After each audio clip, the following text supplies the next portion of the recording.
And now, ladies and gentlemen, we are invited to hear the witness of Damon and Melanie Owens.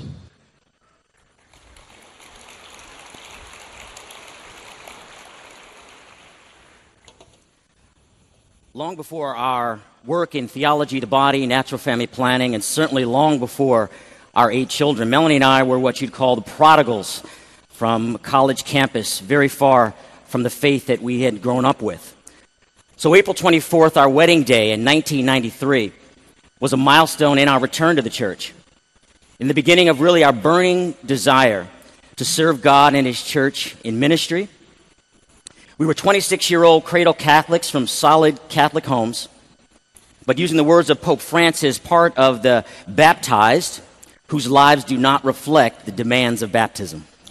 We met in graduate school at the University of California, Berkeley, already well-trained in the love equals sex college campus culture from our undergraduate years. Damon at Brown University and me at the University of California at Santa Barbara. The Catholic faith of our childhood was marginalized, but not rejected, just put on hold. We fell in love hard. From the moment we met, it was a passionate fall into love. It didn't take long for us for that to become physical.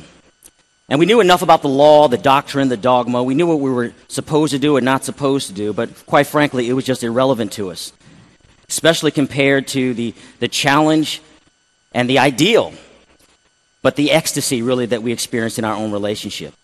Our love was young, immature, and certainly mixed with lust, but it was real love, not just some sexual lust that would have come and gone in 9.5 weeks. We had a deep and passionate connection with one another. We knew we were breaking the law, committing sin, but we wanted love and saw in each other the hope of a love that might last forever. I remember when I was with Melanie, I wanted to be better. I wanted to be a better man. I wanted to be the man she saw when she looked at me. And when I was with Damon, I wanted to be loved for me. I didn't know what that meant, but I knew how that should feel. We just didn't know how to reconcile that love, that real love, with the law, with the faith that we grew up with. But we had a remnant memory of our Catholic faith, enough for us to draw to a local parish and to a local priest for help, for answers. We didn't know, maybe just permission, or what we would have called the Damon and Melanie exception, you know? And boy, did God surprise us with a joyful, attentive, and affirming welcoming home. The California parish and priests became family to us. They drew us in with their love and joy and kept us close by their acceptance and their affection. The joy of our love met the joy of the gospel. We discovered and began to live the truth of chastity in baby steps. 2 steps forward, 1 step back. But it was done for love. Not for the law, not for doctrine, not to fit a rule, but really was to will the good for each other. And it hurt a lot. It turns out that the demands of love have more agony than the demands of the law. But it's an agony that's infused with an ecstasy. And that moved us to attempt the impossible, to go on and to really persevere in this sweet agony. And God did a great work in us. Mm-hmm. I wanted to protect and provide and serve Melanie and love her in a way that I never knew was possible. And I wanted Damon to love me, cherish me, and protect me. Again, this was not repression. This wasn't denial. This wasn't some imagined childhood memory of what it meant to be a good Catholic. But we were experiencing a purification, really an encounter with God and with Christ and with our church in a new way.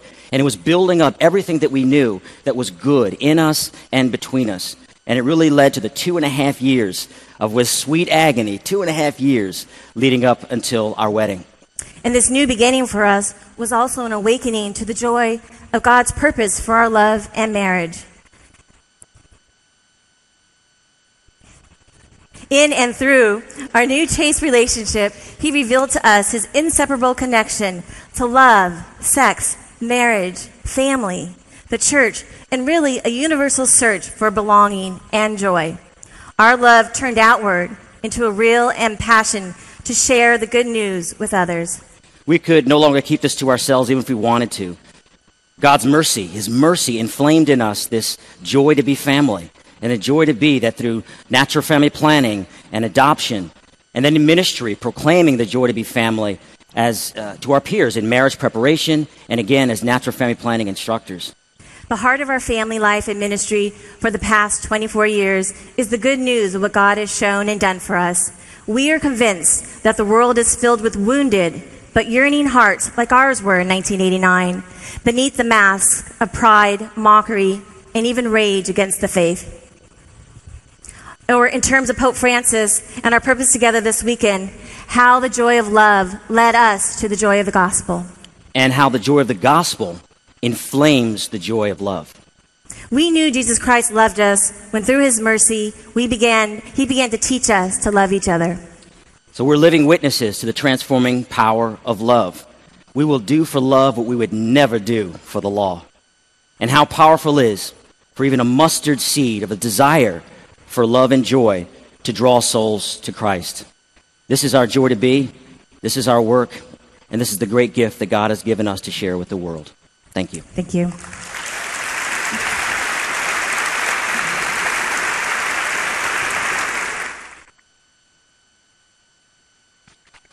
Melanie, that was beautiful. Thank you so much. David, thank you so much for the conversation. Thank you. God bless you for your witness. Thank you.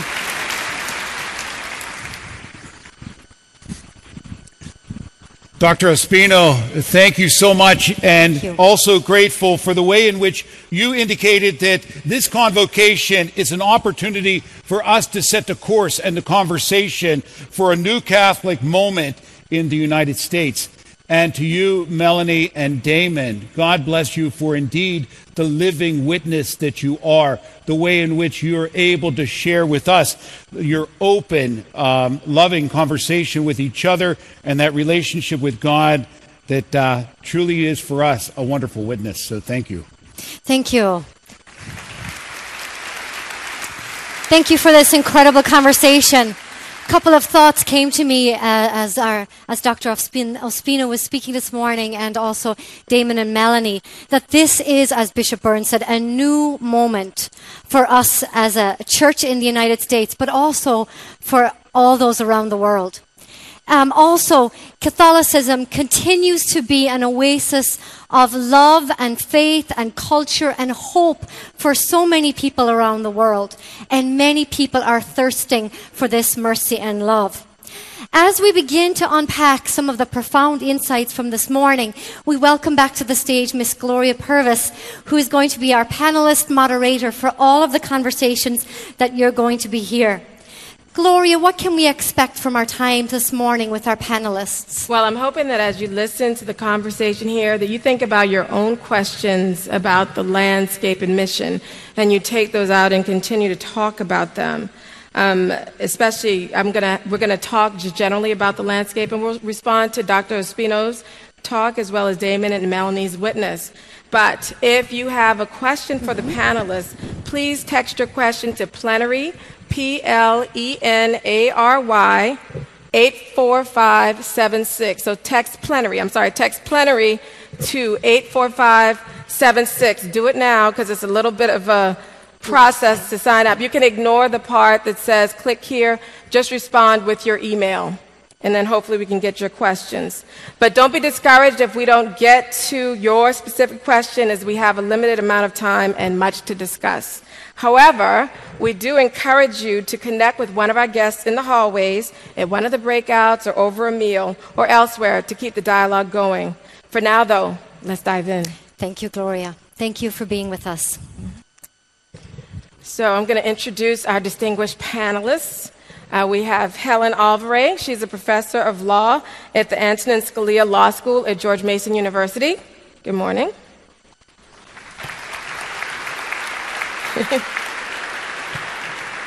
We have Father Thomas Gaunt. He's a Jesuit priest and executive director of the Center for Applied Research in the Apostolate, also known as CARA. Good morning.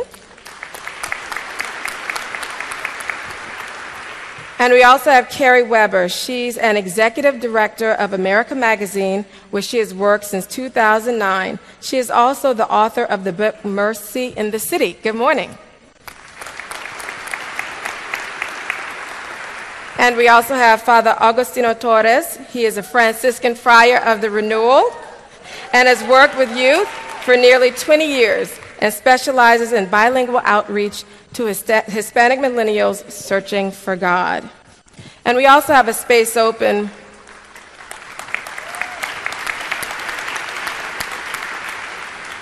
We also leave a space open on our couch for our fifth invited panelist, Mr. Brian Johnson. Sadly, Brian passed away this June as we were preparing for this conversation. Brian's a native of Baltimore, Maryland, and he served as the director of the Office of Adolescent Catechesis and Evangelization in the Archdiocese of Galveston, Houston. He had over 31 years of experience in youth ministry.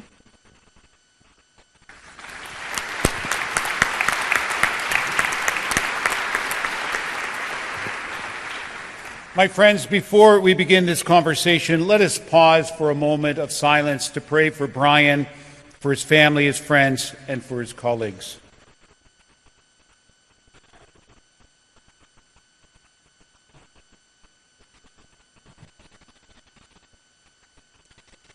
Eternal rest grant unto him, O Lord.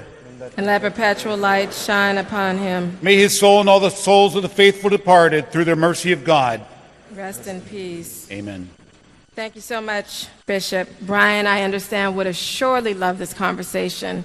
So let's jump in. So I was listening to Archbishop Wensky talk, and I heard him say, not so much doom and gloom. So I'm going to ask this question, and Archbishop Wensky, I want to ride on the back of your Harley for asking this question. So Helen, I want to start with you. We hear so much about the landscape in the church. Is there any good news? Well, the area that I focus on is the family, and there is good news. There is a embracing of the role of women in the church and in the public square and in the family, much more than there was before. There is an embracing of the importance of the male role in home, which used to be, that was sort of put in second place. I think also there's good news in that there is a huge emerging consensus in the empirical data that the church's beautiful way of sex, marriage, and parenting is indeed freeing for people, for all people. And I guess the final thing is that the church is on it. I mean, Pope Francis is on it, on the family, and the church in America is on it that the family is a crucial point of focus. Yet we know in our culture that's so secularized, there has to be some challenges for our landscape. So what might be some of the bad news? Well, I'm not going to rehearse the data. You all know the data on the fragility of families, but it should be emphasized that differences in family structure are now one of the largest drivers of the gap between rich and poor in the United States. So it really has to be a social justice issue as well. Additionally, there are profound losses of ideas of the weight of sex, of the good of maleness or femaleness, or men and women together, or even the good of permanence as a thing between a husband and wife. And so these are also posing huge religious freedom problems, as the church's way of doing sex, marriage, and parenting is perceived to be in tension with the world, and it's causing religious freedom problems. So I think these are the big gaps. So what would be your recommendations then, given the good news and the bad news? What would you recommend? I think I have 4 recommendations overall. The first is, don't be afraid of this gap between the church and the world. Don't be afraid. Since when was Christian love anywhere? Immigration, poverty, family, ever less than demanding or a scandal to the world, number one. Number 2, don't forget our underserved audiences, which are children who aren't going to hear this good news just anywhere. And also the working poor, who are not always feeling that their family difficulties are addressed. I think we need new language so that we can reach out to people's desires for justice, love, truth, equality, and diversity, and show them that's what our teaching on the family is. And then finally, I think when it comes to religious freedom, don't leave, the argument out there hanging by its constitutional and statutory rights language. We have to tell them what we're going to use our religious freedom for. And it's going to be these communities of witness in the family arena that I talk about the beauty of our way, and that this can be a good for all. Amen.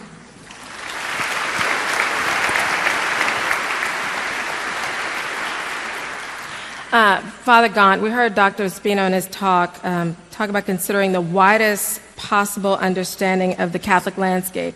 And he talked a little bit about the changing demographic. And I understand in the work that you've done at CARA, you've done some studies as well about the changing face of Catholicism in the United States. A lot of people think it's mainly Latino. Dr. Ospino talked about some of the other groups. But I'd like you to talk a little bit about what you found in your research.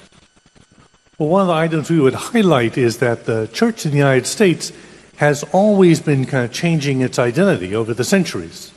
You know, it began with the small English Catholic colonies, expanding with Hispanic, French, German, Italian, Irish, down the line. So that the identity, the cultural sense of the church has never been a constant in the U.S. in that way.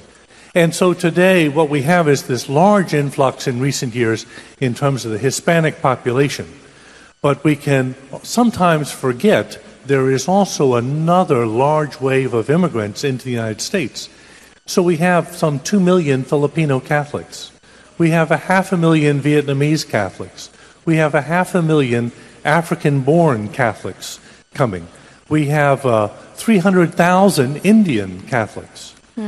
And many of these other immigrant groups, they're not as dispersed as the Hispanic population across the country. They're often coming, working in areas in cities with research, medical centers, universities. And in a parish, as I've often commented, you know, if you have 1 or 2 Nigerian families join your parish, they're welcomed. When you have 100 or 150, they change your parish. It's going to be different. Devotions are different. Celebrations of the sacraments are different. How we gather as a family is different. So these factors are also occurring across the country in so many different ways. So it's not only the Hispanic population, but a very rich and diverse part of the world. One of the things that Dr. Ospino mentioned as well is about so many parishes closing and what were once, I guess, thriving dioceses. What do you think is behind some of these parish closing? Are people just fleeing the faith, or what do you think might be affecting that? I think so often, especially in the Northeast and Midwest, where they're confronted with closing parishes, the reality is that the children got a job in Houston. And so Cardinal Dolan, you know, in recent years, in reconfiguring some of the parishes of New York, you know, highlighted in one item that in Manhattan itself, there are over 100,000 fewer Catholics in Manhattan today than there were 28 years ago. That's a lot of empty seats in parishes and schools and other facilities. This is true in a number of dioceses across the Northeast and the Midwest. What we lose touch with is we have, in a sense, almost 2 different churches and experiences. In the Northeast and Midwest, more of a stable or even shrinking Catholic population, but across the South and West, an explosive growth.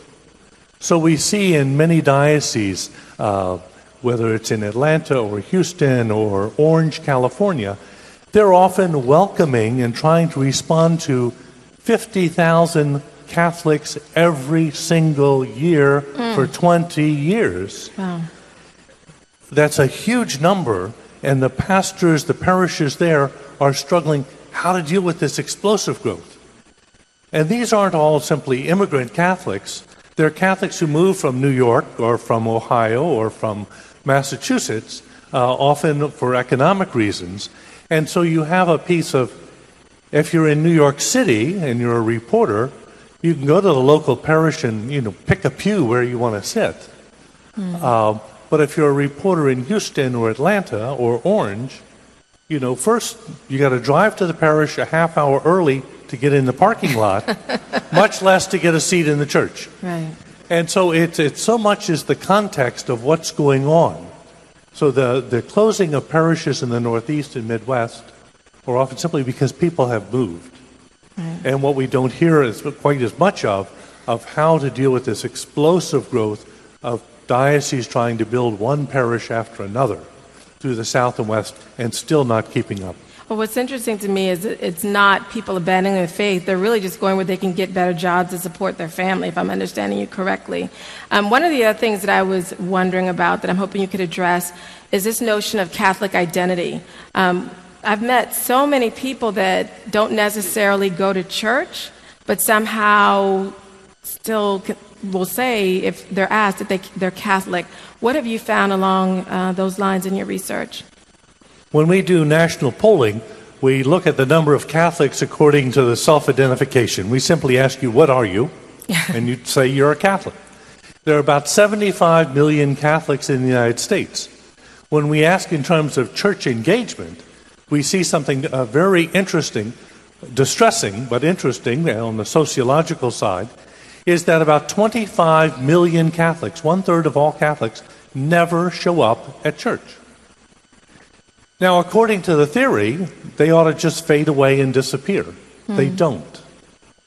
So what is it that 25 million of our brothers and sisters continue and persist? They don't become nuns, but they continue to say they're Roman Catholic, but they're not engaged with the church. And the real question we puzzle with is what makes our Catholic identity so enduring? And when we look in terms of evangelization, here is kind of the prime population. 25 million of our brothers and sisters who still identify as being Catholic. They still hold to Catholic values, maybe in a lesser way than active churchgoers do, but they're not engaged. So why aren't they engaged? How do we re-invite? How do we welcome and engage them once more? I think that's going to be a hot topic in our breakout sessions and a lot of things for our delegates to consider. Thank you so much, Father. Carrie, in hearing so much about the landscape and where the face of the church in the U.S. is changing, I'm wondering if you have thoughts on what mercy looks like in this changing landscape.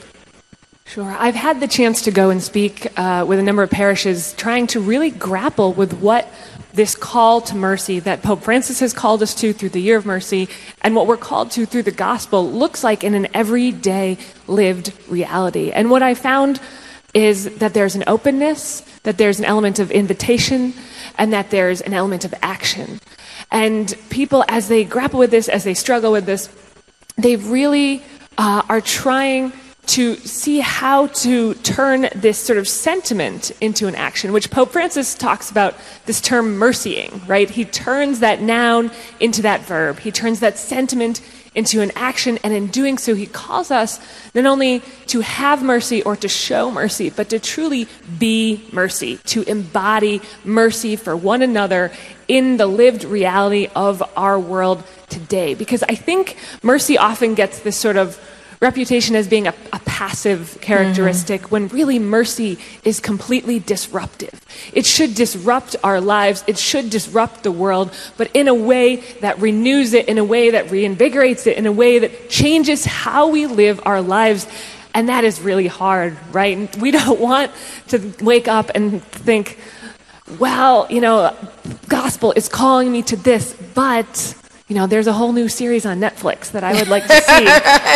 And not that the Netflix is opposed to the gospel, but just you got to find that balance, right? You have to figure out how do I live that lived reality of mercy in the world in that sense of service to each other. And I've been really encouraged by the way in which people are really, truly, deliberately thinking about it and then trying to make it work in the world. So, as a media person, I want to ask you, with this changing face of the church, and some people would say they don't see that changing face of the church in media representations of the church, what advice do you have for media? Yeah, I think the Catholic media has a real responsibility to represent the real diversity that we see here today that we've been talking about, and that exists in a really wonderful, vibrant way in our faith. And that does not it doesn't mean just sort of pointing to a particular group or ministry, but allowing people to speak for themselves, allowing people to speak through their own voice, to their own experience. And in that way, letting the church know, not, look, this group is now included, but this group has always been included, has always been a part of the church, is always part of that gospel call to mercy. And that it is not up to one person or one organization to designate when that group is included, but to let them know, to let each other know that all of us, we are always have been children of Christ. Amen. Father Agostino. When Dr. Espino was talking about the changing face of the church, he said some people had a sense of loss or even found this diversity puzzling. What advice would you give to people that are confronting the changing landscape right there in their own parish, and maybe they're having a sense of loss or find this change puzzling? What advice would you give them? I would say that this change is not going to threaten their existence. In fact, it will, like these beautiful flowers, all these different flowers are going to make it more beautiful. Mm-hmm. And I think the diversity in our church is doing exactly that. There's just so much beauty there. But I think those who have eyes or ears to hear should try to listen. I think we have to tune our sense to see the beauty in these different cultures. Like for me, whenever I go anywhere, I just like, people have amazing food. I mean, like if I'm with Filipinos, I'm loving it. I'm just like, you know, when I'm with Mexicans, I mean, like I'm convinced the woman that invented tacos is in heaven. So this is a good thing. This is a beautiful thing, and it's not a threatening thing. And I think that's one way for people to view this.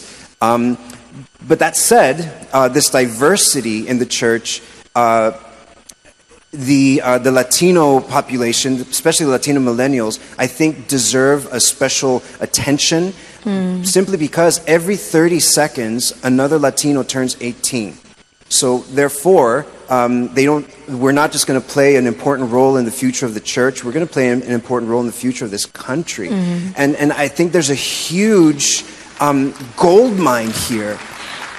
Well, let me ask you this. Sometimes I hear when people talk about how communities of color, Hispanic, African American are treated within particular dioceses as more of a check mark. Like, hey, Susie, the Hispanic population needs XYZ. Go do that, check mark. What would you say to that? How would you characterize that? What would be your advice to the church in that regard? Yeah, well, I can tell you what I'm hearing from the people. I think that they want to be included, but they don't know how. And sometimes they do feel neglected. Now, whether that's perceived or the reality, I leave it up to somebody higher than me to decide. But I know that that's how they feel, that it's a checkbox thing. And I think it's a question of our measurables. Like, how are we measuring? Like, we're saying missionary discipleship. Well, how do you measure a missionary discipleship? Is that just receiving a report? Is that according to your budget for the year? It's more than that. I find that the Latino millennials, they don't want necessarily a program. They want an identity. They want an ecosystem that they can walk into, and they can say, because just like most of us, like we're kind of from two countries, but we don't really belong to either one. And so we're looking to belong. And so if the church was to say, hey, you belong here. This is your home. You're going to find that you're going to have an army of people wanting to be missionary disciples. And the cool thing about it is that millennials are wired for connection. So like all these other communities, the Filipino, the Indian Catholics, like they're connecting with each other. I'm going to give a retreat to the Syro-Malabar community in the Northeast. And I'm like, yes, this is awesome. And the lessons I've learned working with Latino youth, it translates exactly to their experience. So the lessons, they're common. And it's there for the taking. The crazy thing, I think, is that if we kind of like treat the Latino youth, we have missionary disciples that can communicate with anyone from the Bering Strait to Patagonia. Yo, let's do this. I'm with you. I want to let me ask this question, because we're thinking about the landscape. I'm thinking if we're having all these new people, that means women are somewhere present giving birth to these new people. And Pope Francis, right? Kind of obvious. And Pope Francis says women need a more incisive role in the church. And so I want to turn to Helen, I want to turn to Carrie, and I wanted to turn to Melanie and ask if you have any thoughts on what that looks like for the church. Like, what can we do? One of the things that Father Agustino mentioned, to me, sort of says, what are our measures? How do we incentivize things within the church? How can we organize the institutional church, if you will, that it might be a place where women can have a more incisive role. And then we're going to go to the audience for questions. Okay, yeah, go ahead, Ellen. So I'm going to steal boldly from Flannery O'Connor and say, I think it has to be in the model of yeast in the cake, not raisins, right? And by which I mean really taking women seriously as contributors, not the checkmark mentality and the quota mentality, et cetera, in every place. And which is also to say, what I mean is, we always talk about complementarity, great, but we always seem to refer that to the question of procreation and rearing kids. What does complementarity look like at the Chancery? What does it look like at the grade school? What does it look like anywhere in the world where men and women are working together? I mean, there's an enormous amount of literature, neurological, psychological, Deloitte, all the leading management firms on what it looks like when men and women work together. We need to expand our understanding of complementarity in the church into every place and not just the family. Amen. Carrie? I would agree. I think that there are so many positions of leadership in the church that could be held by women that aren't necessarily currently held by women, that if the church and even at the Vatican level thinks creatively about that, and sometimes that means separating, I think, this idea of ordination from the idea of power. That to be in power in the Catholic Church, you do not have to be a member of the clergy, you do not have to be a priest, you can be a lay woman or a lay man, and you can live out that gospel call and be a leader in that role as well, in collaboration with men and women religious, with priests, with bishops, with all of the people together. And then I think it means on the grassroots level, when there are women in leadership in dioceses and archdioceses and schools, making sure that those organizations have policies that support them in their everyday life, that have a fair maternity leave, that have fair wages, that there is no wage gap, that allow women to exist in all of the spheres in which women can exist today, and to really, truly support that as a really radical way of supporting family. Melanie, is there anything you wanted to add to this comment, these ladies' comments? Oh, can you get her a microphone? I'm just thinking at the parish level, just having women accepted with their families and also supporting men. Because it seems like, I know from our parish experience, that there's lots of things for mothers and children, and women always seem to be dragging the kids to church, but when the husbands, the fathers are supported, or there's programs, there's prayer groups for the fathers, the women are joyful and they're ready to come with their children. Okay. So what I'm hearing, if I were to summarize, we should maybe approach how we do things in the church, not so much from what the legal requirements are, but what the Catholic requirements are. We should approach it from what is Catholic rather than the bare minimum of what's legal, I would say. But we have a few questions. In a little bit of time we have left, I want to take some of the questions that have come from the audience. And Damon, there's a question for you.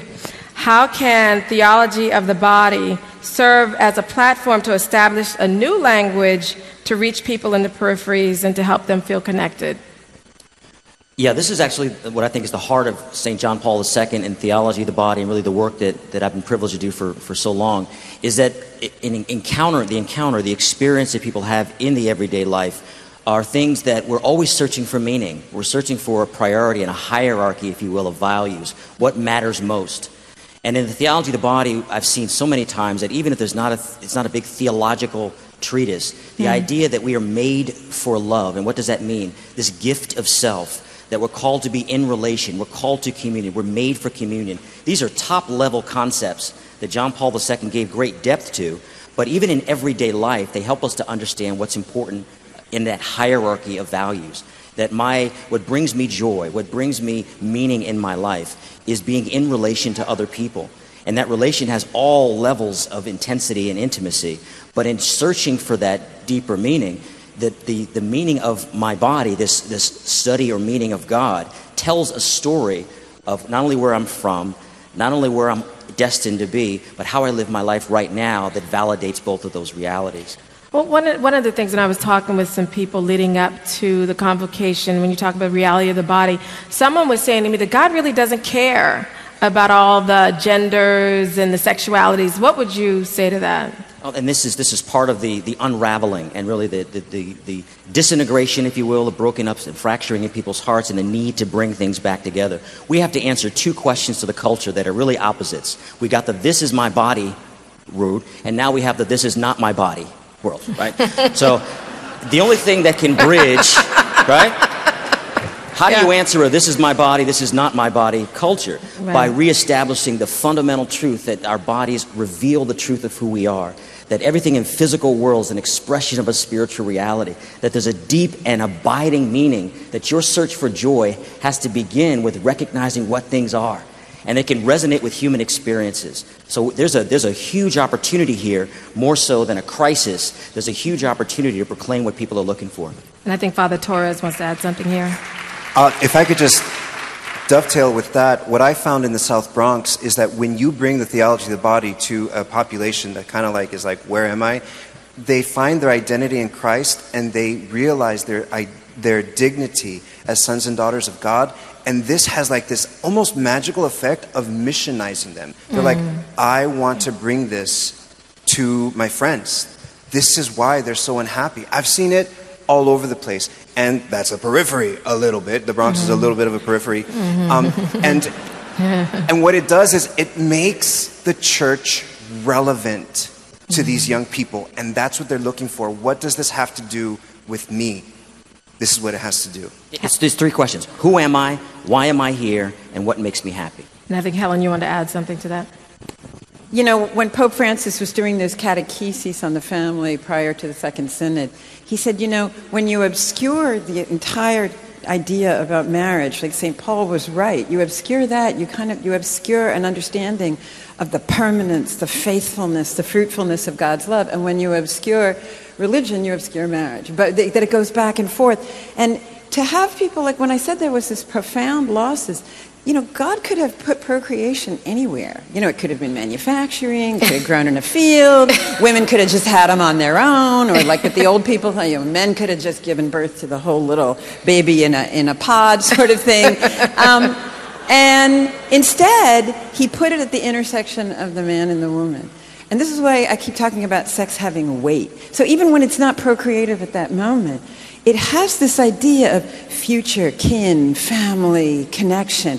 The philosopher Zygmunt Bauman and the sociologist Anthony Giddens are brilliant on this. Our teaching on this resonates with people in the dignity of their own body, in their deep desire for connection with a child, particularly among the poorest women who don't have as many opportunities in their life, and they understand the opportunity the child is more profoundly. And so I do think our teaching on this is gorgeous, and it particularly reaches people. I so agree with Father Agostino, who have lacked a message of love and dignity for their body and their person and their family life otherwhere. Well, this has been so encouraging to me to hear this, and I'm hoping that everybody that's listening understands that when you're going to, I'm going to say it in air quotes, peripheries, and you're enculturating the gospel message, to please take them the full gospel message. Because what I'm hearing here is this is precisely what is needed, and this is what transforms people into making them missionaries for Christ. And I just want to say, you know, for all the amazing questions we received, we were only able to take a few in the time that we have left. But I'm hoping you'll take your questions to the breakouts and further delve into them there with the other delegates and panelists. And in the few minutes that we have left, I wanted to go to everybody on the panel and offer you a chance to say 1, 2, or 3 things very quickly that you wanted to highlight. And that's going to include you as well, Dr. Ospino, Melanie, and Damon. So let me start with you, Father Agostino. The statistics say, thank you, Father Tom, that 2% of the lay ministers are Hispanic, but 43% are studying to be lay ministers who self-identify as Hispanic. We need the church to identify them and say, you're the gente puente, you're the connectors, you're the ones that can operate in both worlds. We need you. We will find a place to put you because they're going to need to feed their families too. And I think that's a huge part in us moving forward in the church. Thank you. Carrie? I would say I would invite everyone to allow themselves to respond to this invitation to God's mercy, and in doing so, to more fully see the face of Christ's mercy in one another. And when we do that, we can more fully be that face of Christ to one another as we go forward in our everyday lives, so that we adopt a kind of mercy mindset, so that mercy is no longer a single action or 7 corporal works or 7 spiritual works, but a whole way in which we approach every single thing that we do, and that brings joy to us and to those around us. Thank you, Father Gaunt. At Carroll, one of the things we do is we collect information every year on the ministry training programs that are offered, the hundreds of them across the country. And when we get that data in, one of the most encouraging items is to see the thousands of young men and women completing these training programs, either degrees or certificates, but they reflect the Church of America. We find that in terms of the racial, cultural backgrounds, they look much more like us as a church in America. And there are thousands coming through every single year. Okay. Are we taking advantage of this? Are we welcoming them and bringing them into the ministry of the church? Thank you. Helen? I was able to say everything, Gloria. Thank All you. right. Anyway. Thank you. All right. David and Melanie. Dr. Ospino? Dr. Ospino? Sure. I think that the one last point that I want to make is, let's start building a language of communion. The moment we start saying the church serves Hispanics, the church serves women, the church serves X or Y group, who is the church? Are we assuming that the other group that we are serving are not the church? It's the church serving the church. We all are the church, and that's very important to keep it. David and Melanie? Real quick. Marriage matters. Marriage between a man and a woman matters. And families matter. And if we engage these young families in our parishes, in our church, I think we'll see a joy that we've never seen before in our parishes. Okay. Jesus Christ is the program. Jesus Christ is the answer. Right? But there's nothing less credible than an answer to a question that hasn't been asked. What are people asking? Who am I? Why am I here? What brings me joy? And these questions, am I loved for who I am, not just for what I do? And in that sense, all evangelization is doing the messy work of bringing messy people in our own messy self to Jesus Christ, who does all the transformation. And that cleansing, that encounter, that experience, no matter how ugly it looks, is the way that our Lord draws people to Him and converts their hearts. Amen. Thank you. Thank you. Thank you to all our panelists, and thank you all for your questions, and I hope we can continue the conversation. No. Stay. Just stay. Thank you. Just stay. Thank you, Gloria. Thank you. My friends, what a very rich conversation we have had this morning. And again, I want to say a word of thanks to our presenters, our witnesses, our panelists. Again, my friends, join me in a round of applause. Thank you. Good job. Wonderful. So in order to continue the conversation and to go deeper into the one of the many parts of the landscape that you might be interested in, there will be breakout sessions that will follow at 11 o'clock. More details on the specific sessions are in pages 50